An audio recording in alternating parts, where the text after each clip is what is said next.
I'm Mindy, and I am making a video today based on absolutely no actual expertise or training. Everything that I do in my cake studio is all done by trial and error. So there are some tips and tricks that I have learned along the way for frosting a simple rustic buttercream cake. And I actually have a friend this weekend who is making a wedding cake for her son because she is so much braver than I would ever be. And I told her I would put together a little video and teach her how to do this technique. So this is one that has been requested more times in the past 3 years than any other cake finish. And it is so ridiculously simple for the most part that yeah, I'm really actually kind of bored with it. But it does have a really pretty result, so I'm just going to put that together. Again, there are probably tutorials all over the place out there that are so much better than this, but I wanted to just make it really straightforward. So what I have is a few simple things, obviously a cardboard cake board, and I would usually cover this board, but because I'm just doing it for a quick demonstration and a quick, probably flash sale this afternoon, I'm just using the standard cake board. And then I have right here 2 frozen 6-inch vanilla tiers. I would not typically frost these frozen, but because I'm trying to do this quickly today, it's actually my day off here in the studio. I just pulled them out of the freezer. I always have a couple extra layers laying around baked off from more layers that I had the previous week, or more batter that I had the previous week that I just baked. So these are 2 vanilla layers. And this is actually white chocolate buttercream. And if you'll notice the consistency, I don't know if you can actually see it, it's actually a little grainier than I like my frosting to be. My friend who is making her cake this weekend, if you want to see how I get my regular buttercream frosting really smooth, then this week, as I'm doing that part of my project, as I'm actually making buttercream for the wedding cakes that I have this weekend, I can show you my tricks to that too. So there is a way to get it super silky. This, because it's white chocolate, it tends to have a little bit more grit in it, but it'll work for the purposes of what we're doing today. So, first thing, I always put down a little bit of frosting, no rhyme or reason to it. I stick it on there so that I can stick the cake on there. Because this cake is actually frozen, it's actually going to harden that frosting and it's going to make it stick and not move around quite so much. 6-inch cakes can be a little tricky staying on the board when you're trying to put frosting on the sides of them, so I'll show you a little trick to that as well. You may have a lot more experience at this than I'm giving you credit for, and if that's the case, I please don't mean to talk down to you at all. So I'm sure that you can rock this on your own. You don't really need my help with it, but yeah, I'm just going to go through the whole process. Now typically I would trim this bottom edge off, and I would trim the top off of this too. These edges are a little bit brown for me. I read somewhere that you shouldn't ever have brown edges on your cake, that a cake shouldn't be like that, that it's actually burnt. But in my pans and in my oven, I cannot get them cooked all the way through if they're not a little brown on the edges, so I usually cut them off. Again, for the sake of time, I'm zipping through this. So, cake on the board, remove any of the crumbs, put a decent amount, it usually winds up being like half a cup of frosting in the middle of it. And I take mine right out to the edges, and I'll show you why in just a minute. And I am not super fussy. I do use my happy turntable, and I spin it around to try to get it pretty level, but I'm not really concerned with perfection here. I do not use a leveler, I go by eye. Some people have really strong preferences there. Some people are super fussy, and maybe I just take on too many cakes. I don't know, but I don't really have time for it. Second layer, stick it right on the top of it, and I press it down in. And the reason that I do that is because eventually here, I'm going to put more frosting on this, and I'm going to be pressing, and I want to make sure that if it's going to compress the frosting that's inside there, it does it with my first press. I can do that pretty simply with the frozen cake. It's a little harder when the cake is a little bit squishier. Don't break the cake. That's really important. You really need the support that that cake is going to bring, especially if you're doing one of the bottom tiers of your cake. So my next step, I'm actually going to frost around the edges, and I'm going to do a crumb coat. I like to do a crumb coat because it covers the whole thing. If there's going to be crumbs, that's where they wind up. And with a buttercream finished cake, if you have crumbs in the outside coat, you're going to see them, especially if you're doing it rustic. So I'm going to take a chunk of frosting, a whole bunch of frosting, and I'm going to slap it on the side. And then I'm going to get more. Because what I have learned is the trick to not pulling crumbs off of your cake is by using way more frosting than you actually need. This way, you're not pulling the cake apart, you're just pulling the frosting across the sides of the cake.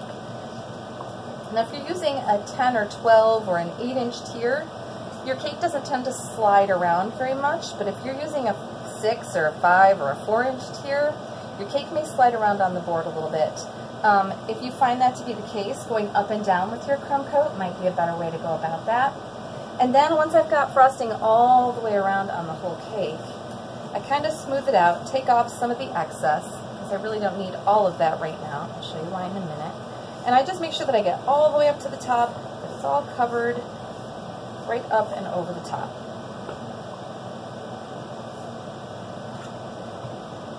I do like to kind of close up the gaps between the cake and the board with my crumb coat.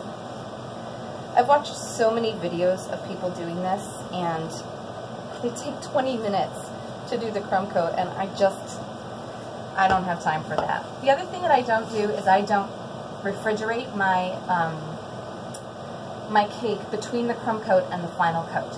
A lot of people who use Swiss meringue buttercream or Italian meringue do that, and I don't keep my cakes in the refrigerator because I don't use perishable stuff inside them. And with my buttercream, I use a half butter, half shortening recipe for my buttercream, so I don't refrigerate it overnight or at other times. I don't have the refrigerator space for it, and I'm not required to. So because I'm using buttercream fillings and not like fruit filling and that kind of thing, I can get away with that. If you need to refrigerate a buttercream cake, you're pretty good. When you take it out, you do have to be careful of condensation. If you need that, I have tips for that as well. Just ask, and I'll let you know. You can ask in the comments, or you can ask in a message, and I will let you know that. So that's the initial crumb coat. The next thing that I do after I put on my initial crumb coat, and you'll notice I don't even anything out right now because I'm going to do that in a minute. But after my initial crumb coat, I put on my final coat, and I do it thick because I'm going to take a little bit of that final crumb coat, or that final coat off with my, oh, I forgot to tell you about this thing. It's a bench scraper. I bought it at the dollar store. I'm not even kidding. It's, this one is 6 inches tall. This works for most of my cakes. Unless I'm doing a double barrel cake or a triple stacked cake, this is as tall as I need. By the way, this tool right here, it's all covered in confectioner sugar. This tool is worthless. It's great for the scraping part of the process, but you try getting the frosting off of that. I'll show you what I mean in a minute. But this is great for the height, and it's great for scraping, but it's a pain in the neck to use. This dollar store thing, rather than the Wilton thing, works a billion times better, and they come in all shapes and sizes, plastic and metal. You can even use a piece of, yeah, what's that called? Plexiglass that's cut into a rectangle shape and put it down on the edge, and I'll show you. So, the next part of the process, final coat on this. I start with the top, and I put a crap ton of buttercream on the top of my cake. And I make sure that it goes all the way out to the edges and piles up a little bit on the sides even. I'll show you why for that in a minute too. And I'm not too fussy about what it looks like on the top yet. I'm just not. Then I take giant scoops of buttercream, slather them on the sides of the cake, and move around. Yes, I make a mess of the cake board.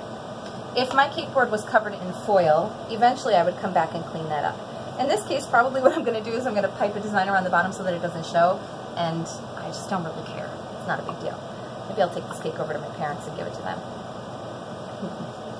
Alright, so slapping large amounts of frosting. There is probably, by the time I'm done with this, a good ½ inch of frosting on the sides of my cake and a good ½ inch on the top of my cake.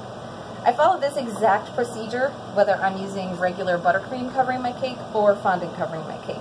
I have strongly considered starting to use ganache on all of my fondant covered cakes because they give such beautiful edges and it works out so nicely.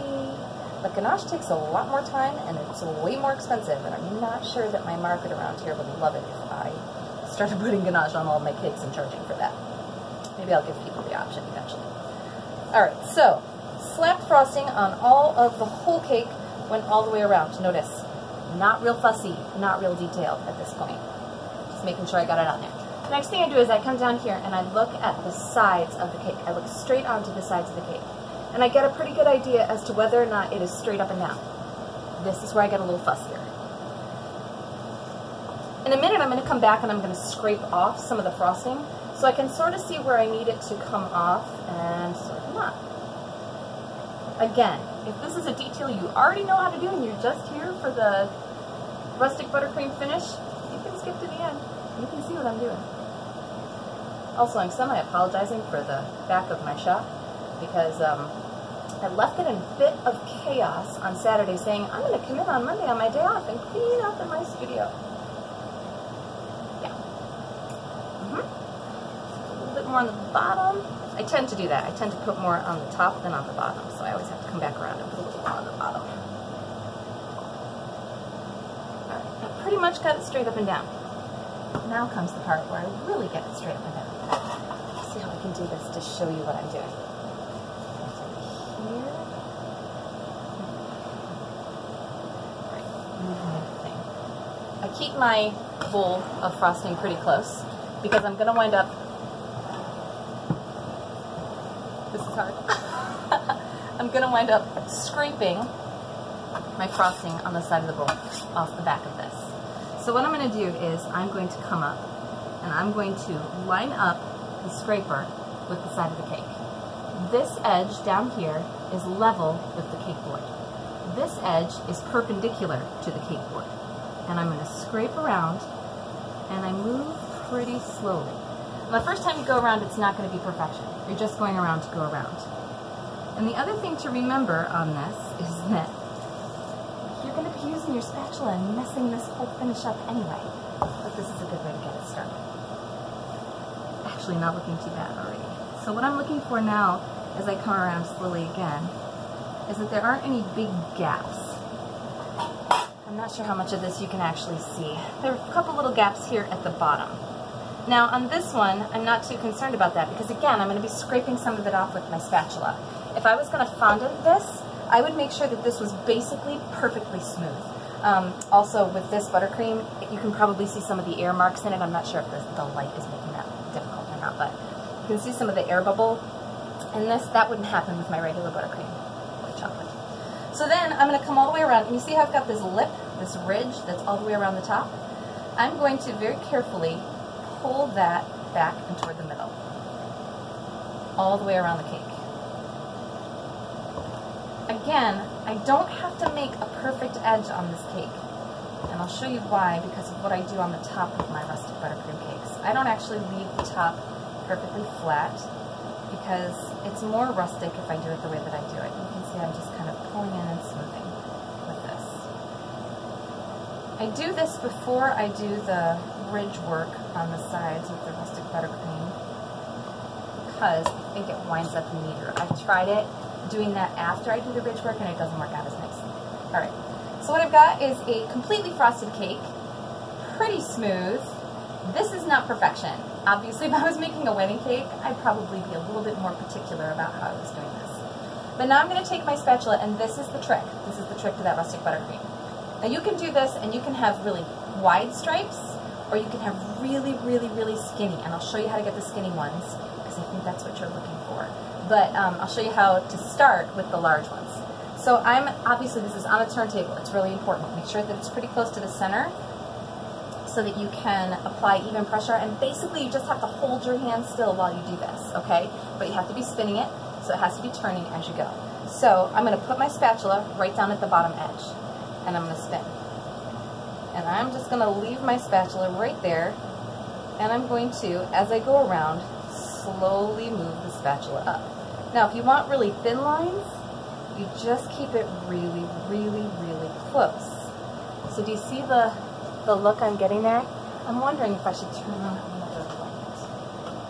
And that might change the lighting in general. Does that make it better or worse? It's probably worse.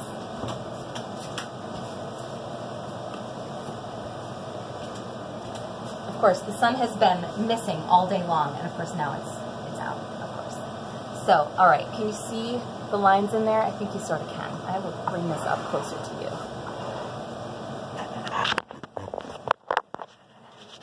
Zoom.